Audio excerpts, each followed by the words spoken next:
चलो भाई, चलते हैं पहले यहाँ पे। ठीक है। भाई यहाँ पे देखो, यहाँ पे देखो, आराम से हो जाएगा। ठीक है, पहला काम करते हैं हम लोग यहाँ पे आते हैं और अपने प्रोडक्ट्स को एक बार देख लेते हैं। देखो, 3 प्रोडक्ट्स है। ठीक है।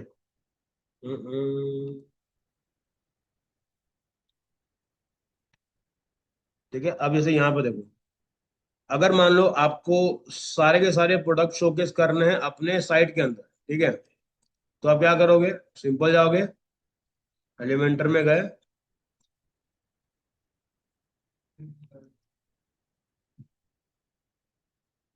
भाई साहब मानना पड़ेगा, अरकान सिखा रहा है। अरकान भाई, सीधा। ये तो बना के रखा है भाई तुमको। ये देखो भाई, यहाँ देख लो, ये देखो, इसने कोड डाल के रखा हुआ है ना। हम्म,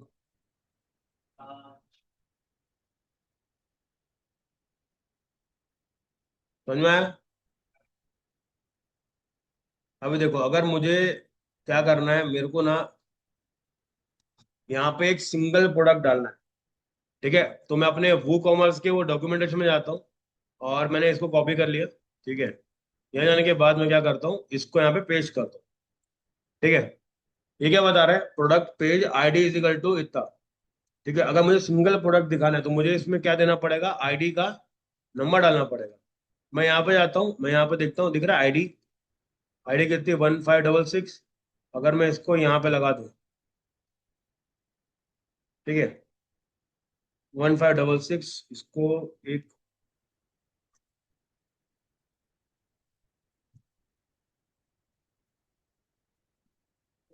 देखते हैं इसमें आ के ले रहा है।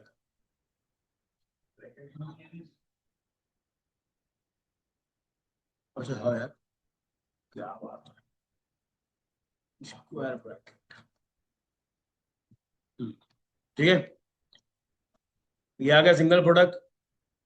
इसको अप्लाई करो, पब्लिश करो और चेक करो साइट को। ये कॉपी करे, ये देखो यहाँ पे डाले। ये देखो, दिख रहा सिंगल प्रोडक्ट। ये आ गया पूरा पूरा, add to cart, add to cart सब आ गया। ठीक है, समझ में आया भाई कैसे किए? बताओ क्या किए।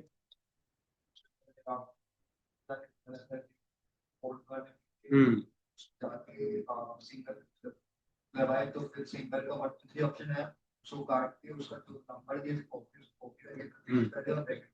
ठीक है, और ये डिपेंड कर रहा है कि आपको किसको हाईलाइट करना है। आपका पेज है, आप जैसा कोड चेंज करोगे आपका प्रोडक्ट चेंज हो जाएगा। ठीक है, ये हो गया। इसके लिए मैं क्या चाहता हूँ कि यार मेरे को ना एक सिंपल सा ये चाहिए कि जितने भी मेरे पास सेम कैटेगरी के प्रोडक्ट्स, ठीक है, सेम कैटेगरी के भी कर सकता हूँ।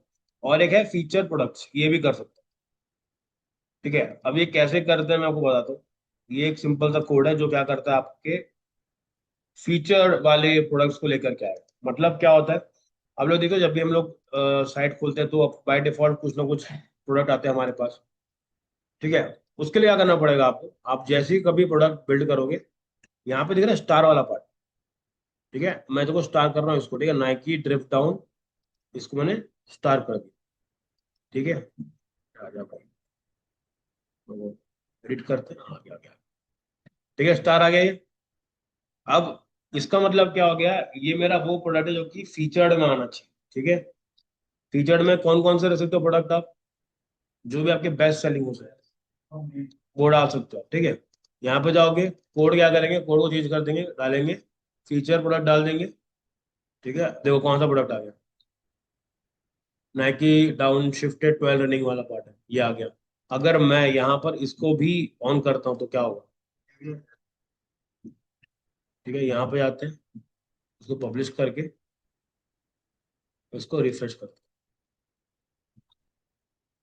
कौन कौन सा आने चाहिए? एक तो वो पहला वाला जो था, और नाइकी टू आना चाहिए। ठीक है, नाइकी टू भी आ गया और ये वाला भी आ गया। समझ में आया भाई? पीछे क्या करना है अपने को? फीचर के लिए स्टार लगा दे। अब आप फीचर्ड में कौन कौन से प्रोडक्ट यूज करने वाले हो, आपको ठीक है। अगर मान लो मुझे अभी एक पर्टिकुलर कैटेगरी के प्रोडक्ट को डालना है, ठीक है। सिंपल जाना है आपको, क्या करना है, कैटेगरी वाला कोड देखो कि कौन सा कैटेगरी में अपन डाल सकते हैं। ठीक है, यहाँ चलते हैं, सर्च करते हैं कैटेगरी, मल्टीपल सिंगल प्रोडक्ट। देखो दिख रहा है, product category display short code, जाते हैं ये रहा प्रोडक्ट कैटेगरी वाला। ठीक है, अगर मैं चाहता हूँ कि मैं अपनी सारी कैटेगरी को शोकेस करूँ, तो मैं क्या करूँ, सिर्फ इस कोड को भी लगा दूंगा। ठीक है, इसमें क्या आएगा, जैसे ही आपने जो कैटेगरी में डाल के रखा हो उसका कोड दिखा रहा हूँ ये देखो। ठीक है, तुमने एक ही बनाया था, तीन बनाए, तीन बनाए थे, men shoes, Nike shoes, Surendra फुटाओ। ये आपकी वो कैटेगरी है जो आपने वहां बिल्ड करी है। इसका इमेज इतना गड़बड़ क्यों आ रहा है? हाँ, कैटेगरी की भी इमेज लगती है। अब कैटेगरी दिखती कैसी है, जैसे मैं आपको एग्जांपल दिखाता हूँ, एक साइट ओपन करते हैं। ठीक है, अब ये देखो, ये क्या है, best selling, new arrival, monsoon, home kitchen, ये सारी क्या है, कैटेगरीज है। तो इसमें क्या है, हर कैटेगरी का एक इमेज लगा हुआ है। ठीक है, अब मुझे क्या करना है, मैं जाता हूँ अपने कैटेगरीज के अंदर। ठीक है, वहां पे गया, और जो एग्जिस्टिंग कैटेगरी है, जैसे ये देखो मेंस वाला है, इसको मैं क्या करता हूँ, एक बार एडिट पे, इसको एडिट मारता हूँ। ठीक है, एडिट करा। अब देखो यहाँ पे दिखा है थंबनेल, इसको अपन इससे लगाते हैं। ठीक है, यहाँ पे गया, इस पे जाते हैं, इसको रिफ्रेश करके देखते हैं। पहले पब्लिश करो और रिफ्रेश करो।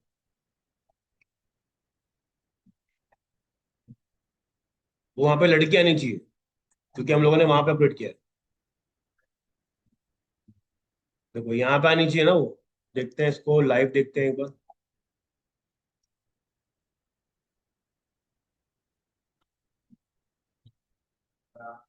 समझ में आया? तो आपने कैटेगरी को भी डाल दिया, ये वही कैटेगरी है जो आप वहां पर बना रहे हो साइट के अंदर। ठीक है, बार बार अलग अलग कैटेगरी नाम नहीं लिखोगे, नहीं तो क्या हो जाएगा, वो इसके अंदर नहीं जाएगा, फिर वो किस में जाएगा, अनकेटेगराइज में चला के कहीं भी बाहर चला के उस टाइम। ठीक है, अब मैं देखता हूँ नाइकी शूज के अंदर सिर्फ दो ही प्रोडक्ट है, अगर मुझे सिर्फ इनको ही दिखाना है तो मैं क्या करूँ। ठीक है, अब एग्जाम्पल देखो।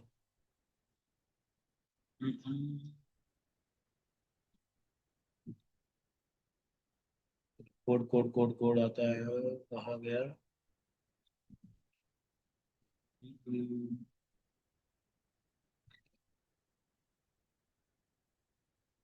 इसका कोड मुझे याद है, उसी को करके ट्राई मारते हैं एक बार। Category is equal to Nike shoes. Category check कर लेते हैं। कैटेगरीज गए, ये रहा, ये इसका स्लग है। ठीक है, कहीं भी यूज करेंगे तो हम लोग इसको यूज करने वाले। ठीक है, इक्वल टू,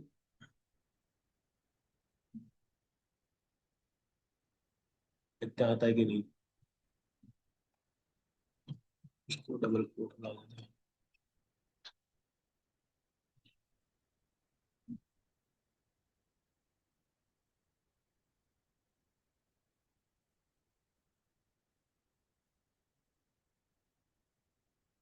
व्यू करते हैं,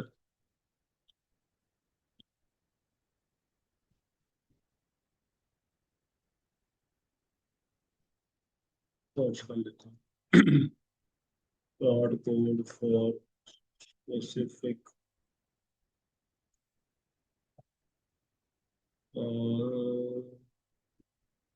कैटेगरीज इन कॉमर्स। या एआई से पूछ लेते हैं, सही तो लिखा है अपन ने। इसको ट्राई करते हैं एक बार। ये कोड ट्राई करें, ठीक है। कोड तो शुरू करेंगे।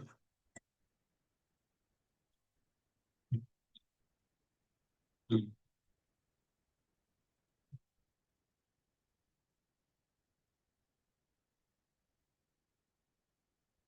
ये देखो आगे बराबर। अब बताओ क्या हुआ यहाँ पे। अगर मुझे किसी स्पेसिफिक कैटेगरी में एक पर्टिकुलर कैटेगरी को शोकेस करना है, ठीक है, जैसे कि मान के चलते हैं हमारे पास कैटेगरी हो गई, मेन शूज कैटेगरी हो गई, जिसमें वो ये वाला पार्ट, ठीक है।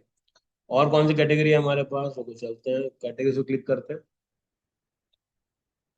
ठीक है, अब यहाँ पे ध्यान से देखो, यहाँ पे चार कैटेगरी है। पहला है अनकेटेगराइज, पहले फिर है मेन शूज, फिर है नाइकी शूज, फिर शूज अंडर 4,000। ठीक है, अगर मुझे शोकेस करना है कि कितने शूज हैं जो कि 2-4 हजार के अंदर है, कितने ऐसे प्रोडक्ट है मेरे पास, यहाँ पे लिखा हुआ है 2 प्रोडक्ट है। ठीक है, अब मैं क्या करता हूँ, इसके एडिट पे आता हूँ और मैं इसका स्लग चेक करता हूँ। स्लग का मतलब क्या होता है कि क्या लिखने से वो कॉल होता है। इसी के देखो, दिख रहा है शूज अंडर 4,000 रुपीज। मुझे अभी सिर्फ यही कैटेगरी को मेंशन करना है वेबसाइट के ऊपर। तो मैं कैसे करने वाला हूँ, सबसे पहले क्या करो, कोड में यहाँ पे आएंगे चेंजेस, आपको दिखाता हूँ। इसको यहाँ डाल दो, दो दिख गए। अब आप क्या करोगे, सिंपल एक डंडा एक डब्बा ले लो साथ में। ठीक है, इसको जाओ यहाँ पे लगाओ, उसको लिखोगे शूज अंडर। ठीक है, ये क्या है, तुम्हारा टेक्स्ट हो गया। जैसे ही टेक्स्ट डाल दोगे तो नीचे कौन कौन सा दिखना चाहिए, जो 4,000 से कम कम है। इसके लिए क्या कोड लगेगा, देखो प्रोडक्ट कैटेगरी, पहले ये लिखोगे, फिर देखो कैटेगरी इज इक्वल टू क्या है, शूज अंडर 4,000। उसके बाद जाके आपका वो बन जाएगा। ठीक है, हमेशा याद रखो आपको स्लग को कॉपी करना है, क्योंकि क्या होता है इंटरनेट पे ना, यूआरएल पे कभी भी स्पेस नहीं लेता। तो वहाँ पे वो क्या करता है, देखना डैश लगा लेगा। कभी ट्राई कर देना, कोई भी साइट में स्पेस नहीं आता। ठीक है, तो ये कोड को यूज करो। स्लग के लिए सिंपल कैटेगरी में जा करके, जैसे यहाँ पे गए, ये तो ये नेम है, और ये स्लग है, ये वो वाला यूआरएल है जिसको आप कॉल कर सकते हो, बेसिकली लोगों जो दिखने वाला। ये देखिए, इसको कॉपी करके उसकी जगह पे ऐड कर दे। कोड का यूज करोगे उसके अंदर, प्रोडक्ट कैटेगरी, और कैटेगरी इज इक्वल टू क्या है, शूज अंडर 4,000। अगर मुझे इसको डालना है कि भाई इसकी जो बाकी कैटेगरी है, जैसे एग्जांपल लेके चलते हैं, मेरे पास, मेरे को चाहिए जितने भी ये वाले नाइकी शूज वाले, मेरे को सारे प्रोडक्ट एक जगह पे चाहिए। टोटल कितने प्रोडक्ट है, 2 प्रोडक्ट है। ठीक है, मुझे अगर इसको वहां पे शोकेस करना है तो मुझे क्या करना पड़ेगा, एडिट पे गया, स्लग में देख लिया हूँ, स्लग कौन सा है मेरा, नाइकी शूज करके, इसको कॉपी कर लेते हैं। यहाँ पे गए, यहाँ पे कैटेगरी लगी, क्या ले कोड क्या रहेगा, देखो product category, category is equal to, अब मुझे सिर्फ इतने को चेंज करना है। देखो 2 आ गए, काम बन गया। समझे, इसलिए तुमको मैंने कहा था कि अलग अलग कैटेगरी बनाओ, ताकि हम लोग ये चीजें टेस्टिंग में लेके आ सकें। तो आपको जो भी दिखाना है, आप सिर्फ क्या करोगे, शॉर्ट कोड को ऐड करके लेकर के आओ। ठीक है, तो ये वाला काम भी हो गया।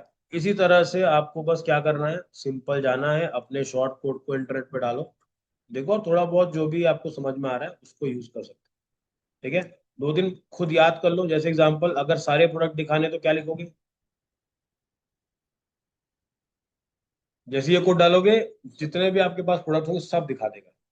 फीचर में कौन सा आएगा, जो स्टार वाला रहेंगे वो वाला आएगा। उसमें आप लोग कौन से प्रोडक्ट को ऐड करते हैं, मेन सेलिंग हो गया, या फिर जो बेस्ट सेलिंग हो गया, फिर सबसे जो प्रॉफिट ला के देता है वो हो गया। फिर आपने कैटेगरी वाइज डालना चालू कर दिया। अब इसी के हिसाब से सारे के सारे जो कोड है, आप क्या करोगे, ये डॉक्यूमेंटेशन है, इसको आपको पढ़ना है, और फिर जैसा जैसा कोड लगता है वो चालू कर दूंगा। ठीक है, बहुत ज्यादा डिफिकल्ट नहीं, इजी है, आप इसको यूज कर सकते हैं। कोड के बारे में दिया सर, कि भाई क्या कोड डालोगे तो क्या होगा। ठीक है, एग्जाम्पल देखते हैं। आपको मान लो कोई भी डाउट आ रहा है कि यार और क्या कोड हो सकता है, मुझे क्या क्या चाहिए। ठीक है,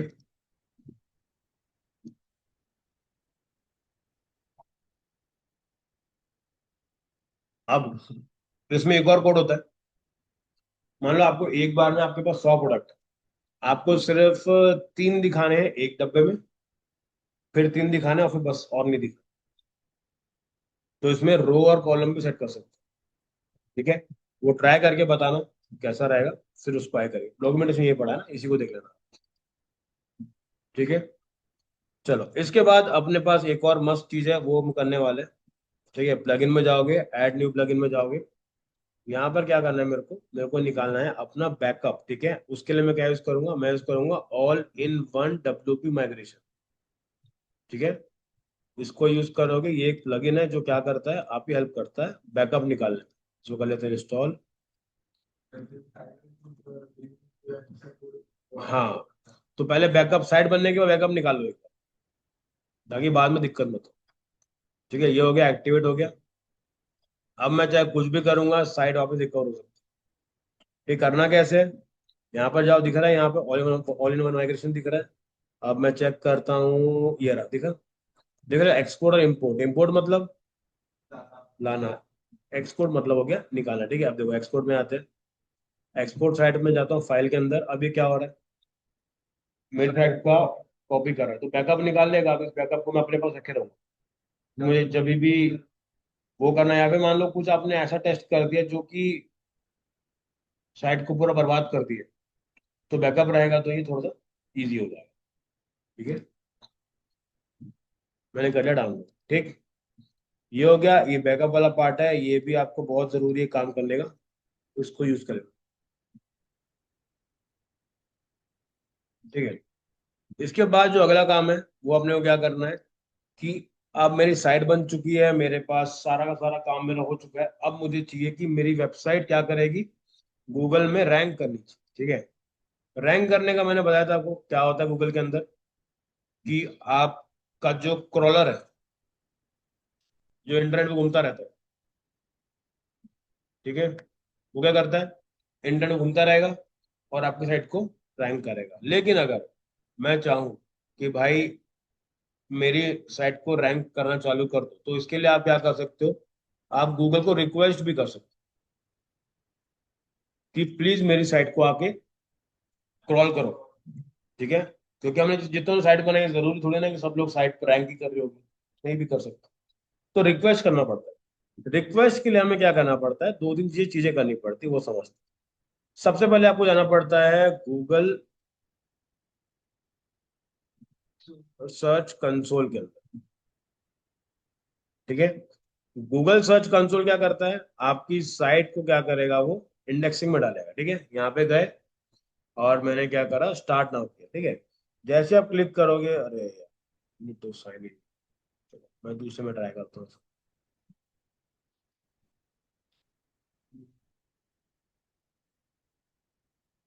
क्या है ना, मेरा कंपनी वाला ना जो है, ये लॉग आउट हो रही है और मेरे को उसका पासवर्ड नहीं पता।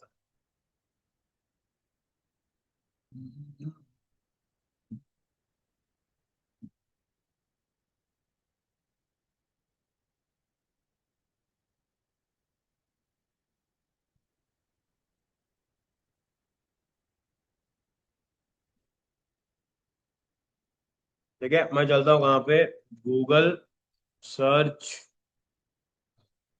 Search console. ठीक है, आप लोग क्या करोगे, अपने जीमेल को यूज करोगे और कोशिश करना वही जीमेल रहा है जिससे आपने अपने डोमेन होस्टिंग को परचेज किया। ठीक है, ये हो गया। जैसे आप गूगल सर्च कंसोल को ओपन करते हो, आपके पास दो ऑप्शन आते हैं। ठीक है, पहला क्या है, डोमेन, दूसरा है यूआरएल प्रीफिक्स। मतलब अगर मुझे इंटरनेट पे इसको डालना है तो मैं दो चीजें कर सकता हूँ। पहला क्या यूज कर सकता हूँ, डोमेन को डाट यूज कर सकता हूँ, दूसरा यूज करता हूँ यूआरएल प्रीफिक्स का। अब डोमेन के साथ में प्रॉब्लम क्या है, कि जैसे ही मैं डोमेन को डालता हूँ, ठीक है, इसमें लगता है अपने को डीएनएस वेरिफिकेशन। और डीएनएस वेरिफिकेशन कहाँ से होता है, आपके होस्टिंग कर से होता है, मतलब जो होस्टिंग करवा रहा है। तो 90% टाइम आपके पास होस्टिंग नहीं होगी, तो क्या आप लिस्टिंग नहीं कर सकते, कर सकते। उसके लिए क्या करना पड़ेगा अपने को, यूआरएल प्रीफिक्स पे जाना पड़ेगा। ठीक है, अब डोमेन का फायदा क्या है, देखो, एक बार अगर आपने डोमेन डाल दिया, उसके अंदर जितने भी वेबसाइट के पेजेस हैं, सब एक ही बार में क्रॉल हो जाते हैं। और यूआरएल में क्या है, जितने आपने पेजेस बनाए सबको इंडिविजुअली मुझे क्या बताना पड़ता है गूगल को, इसको भी क्रॉल करो, इसको भी क्रॉल करो, इसको भी क्रॉल करो। अगर अगर गिन के 4 से 5 पेज है, तो इजी है। अगर बहुत सारे पेज, डोमेन वाला इजी। लेकिन देखो, आप जब भी डोमेन वाला करोगे तो आपको खुद की क्या होनी चाहिए, होस्टिंग होनी चाहिए। तो मैं भी क्या करता हूँ, मैं चलता हूँ इसके ऊपर, यूआरएल पे फिक्स। ठीक है, अब ये क्या बोल रहा है भाई, डोमेन डालो तो वाला, ठीक है, डाल देते हैं। तो डोमेन डालने के लिए सबसे पहले मैं जाता हूँ यहाँ पे जाता हूँ और अपना डोमेन को एंटर करता हूँ। ठीक है, अभी के टाइम पे मैं डोमेन ले लेता हूँ, भाई का ले लेता हूँ, थोड़ा लिखने में इजी हो जाता है। ठीक है, मैंने ये ले लिया डोमेन। ठीक है, अब यहाँ पे गए, इसको पेस्ट कर दिया। ठीक है, कर दे कंटिन्यू। अब ये क्या कर रहा है, वेरिफिकेशन चेक कर रहा है। ठीक है, अब देखो, डन। ठीक है, अब ये क्या बोल रहा है, आपने बता दिया कि साइड मेरी है करके, लेकिन क्या ये तो फिर मैं किसी से भी साथ भी कर सकता हूँ, किसी का भी डोमेन डाल दूंगा, वेरीफाई कर देगा। तो इससे समझ में कैसे आएगा कि यार ये वही वाली साइट है, इसका ओनर मैं ही हूँ, समझ में कैसे आएगा? कुछ ना कुछ तो कनेक्ट करना पड़ेगा ना, पासवर्ड डालना पड़ेगा, ईमेल आईडी डालना पड़ेगा। ठीक है, वो एक अच्छा ऑप्शन है। इसमें क्या है, इसमें होता है HTML टैग करके होता है। ये क्या बोलता है भाई, तुम्हारे पास अगर साइट है तो ये लो तुम्हारा आईडी, इसको अपनी वेबसाइट में जा करके हेडर के ऊपर पेस्ट करो। अगर वो होता है तो क्या बोलेगा, आप ही की साइट है, नहीं तो क्या हो जाता, वेरिफिकेशन नहीं ले पाता, फर्जी है। तो ये ओनरशिप के लिए रहता है। तो मैं यहाँ पे जाता हूँ, अब मैं क्या करता हूँ, इसके अंदर जाने के बाद इसका डोमेन में जाके डाल देता हूँ। अब डालने के भी दो तीन तरीके हैं। पहला क्या करो, हेडर पे जाओ, उसको पेस्ट करो, बट वो समझ में नहीं आता है। तो मेरे पास एक बढ़िया तरीका है, क्या, प्लगइन में जाएंगे, ऐड न्यू प्लगइन में क्लिक करता हूँ, यहाँ मैं लिखता हूँ हेडर।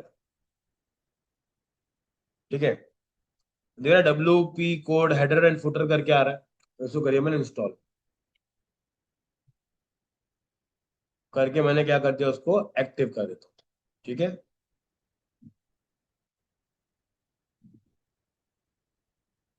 ये हो गया। अब देखो यहाँ पर दिखेगा, अपने को दिख रहा है कोड स्निपेट।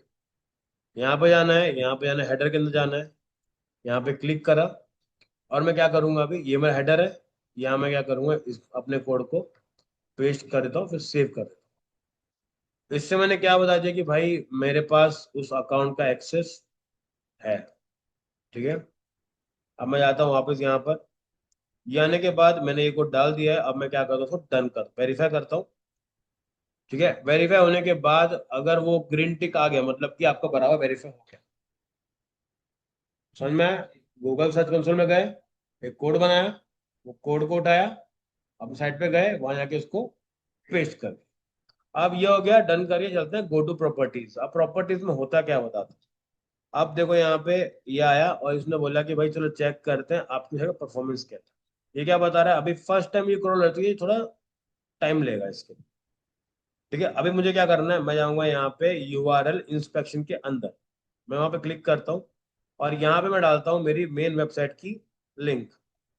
उससे क्या हो जाएगा, वो चेक करेगा कि ये जो डोमेन है, इसकी जो वेबसाइट्स हैं, क्या ये बराबर से रैंक हो रही है कि नहीं हो रही है। ये मैंने कॉपी करा, यहाँ पे आते हैं, इसको डाल के इसको मैंने पेस्ट कर दिया, एंटर कर दिया।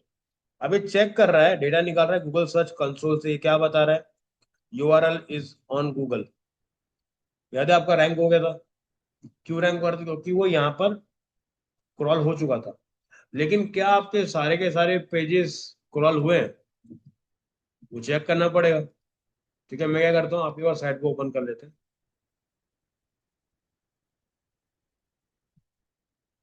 ठीक है, अब ये पेज है, URL सर्विस वाला पेज है। ठीक है, मैं कॉपी कर लेता हूँ इसको, यहाँ पे जाके मैं पेस्ट करके इसको एंटर करता हूँ। अभी चेक करता हूँ कि क्या ये गूगल पे है। अभी क्या बता रहा है, ये वाला भी है, तो बहुत बढ़िया। मतलब मेरे दो पेजेस तो अभी के टाइम पे गूगल पे रजिस्टर्ड है।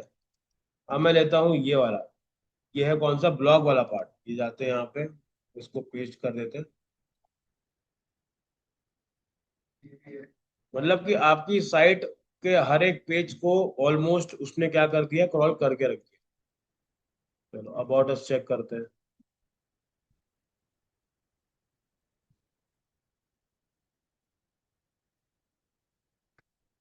ये भी हो गया। ठीक है, अब चलते हैं इसके अगले वाले में, कॉन्टैक्ट अस।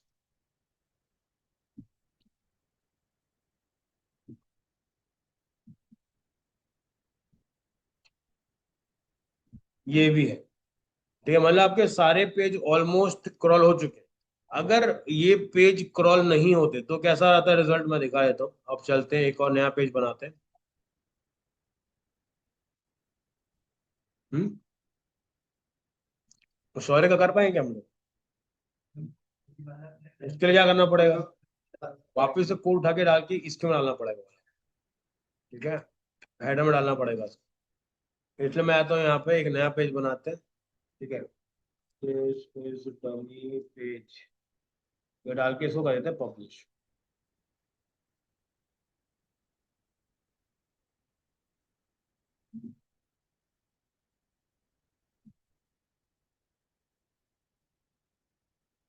ठीक है, ये हो गया पब्लिश। अब चलते हैं वापस इसके डैशबोर्ड के अंदर।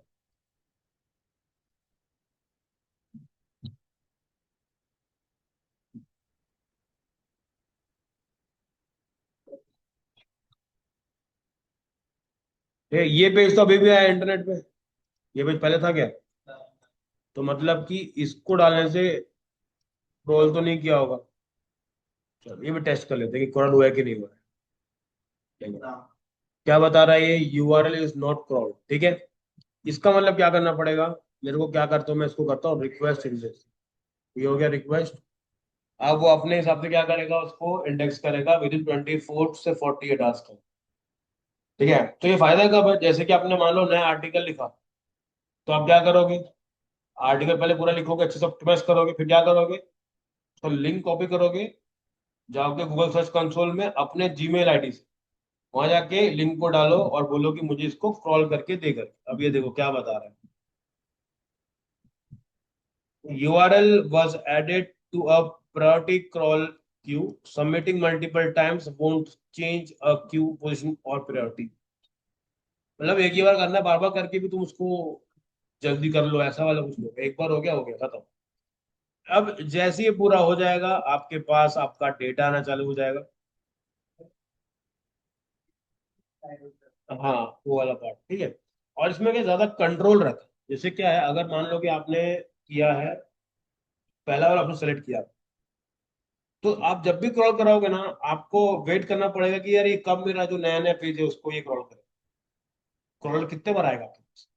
उसके पास नया काम नहीं है। ठीक है, ये चीज हम लोग कब करते हैं? ये हम लोग तब करते हैं जब आपके पास एक नया अपडेट होता है। साइट का हो सकता है, पेज का हो सकता है, तो बार बार आप उसको क्या डालते हो, इंडेक्सिंग में डाल देते हो कि भाई जल्दी पढ़ ले इसको, ताकि गूगल में रैंक होना शुरू हो जाए।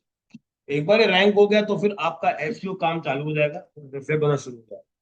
ठीक है, चलो ये वाला समझ में आ गया। तो पहले क्रॉलअप के लिए क्या करना पड़ेगा? सबसे पहला स्टेप क्या है, मेरे को क्या करना चाहिए? पहले मैं जाऊंगा गूगल सर्च कंसोल। ठीक है, वहां पे जाके यूआरएल डाल दूंगा। उसके बाद मैं क्या करूंगा इसमें, हाँ, एक कोड मिलेगा, HTML कोड। HTML कोड मिलेगा, उस कोड को मैं डाल दूंगा अपने हेडर के अंदर। हाँ, और हेडर कैसे मिलेगा? एक मैं प्लगइन डालता हूँ, उसका नाम है हेडर एंड फुटर। ये डालने के बाद जा करके मैं उसको वेरीफाई करूँ। अगर वेरीफाई नहीं हो रहा, मतलब क्या है? या तो मैंने कोड बराबर से लगा नहीं है। ठीक है, एक बार कोड लग गया, उसके बाद मैं क्या करूंगा, इंडिविजुअल जो पेजेस है, ठीक है, उनको जा करके क्या करने वाला, इंडेक्स करूंगा। ठीक है, एक बार वो इंडेक्स हो जाएगा, और अगर उसने दिखा दिया कि आपका पेज,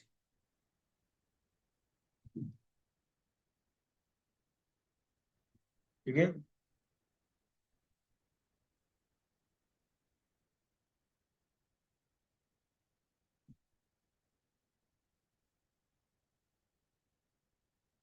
ठीक है, ये आ गया।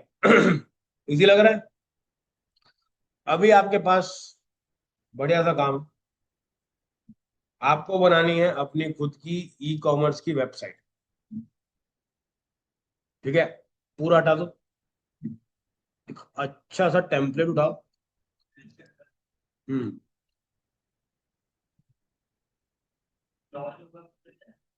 वो चला जाएगा, क्योंकि पेज ही नहीं है ना अभी। तो जो उसने क्रॉल किया होगा सब जा चुका होगा। पहले बैकअप कर लो उसको। बैकअप तो मैं कर चुका हूँ, तुम भी कर लो। ले तो मेरे पास है ना, खुद भी कर ले, 400 MB का तो है। ठीक है। एक बार वो हो गया, अब आपके पास एकदम हर एक चीज है।